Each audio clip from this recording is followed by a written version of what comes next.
Hi everyone. For those of you who don't know me, my name is Deanna Ayers and I am the principal here at Trinity. And I've chosen a devotion today to share with you.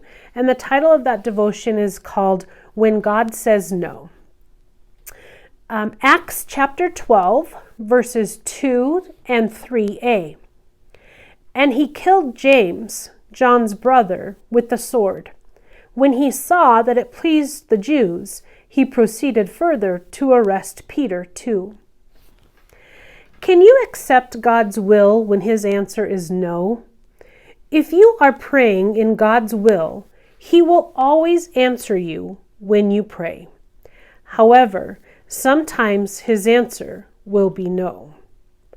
King Herod arrested Peter and prepared to have him executed.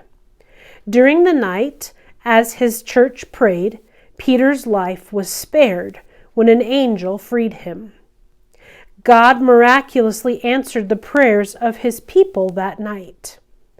Yet, not long before, James too had been arrested by Herod. James, however, was executed. Surely the church had prayed for James as fervently as they did for Peter. Yet that time, God's answer had been no. Did God love Peter more than James? Of course not. James had been one of Jesus' closest friends. Yet God allowed James to die while he continued to use Peter in his service. The church in Jerusalem did not become bitter towards God. They accepted his answer because they trusted his love and wisdom. There are times when God wants us to persist in our praying until he has completed his work in us, according to Luke 11, 5 through 8, and then again in chapter 18, verses 1 through 6. However, when God's answer is no, it is futile to continue pleading for a yes. Some refuse to take no for an answer, insisting that if you pray long enough and hard enough, God will ultimately grant any request that you make. It is an affront to your Lord to continue pleading with him when he has clearly said no.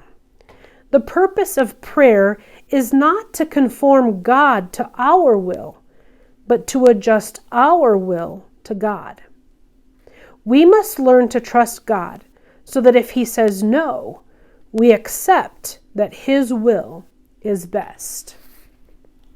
Now that's hard, I know, for me, and probably for many of us, getting the answer of no.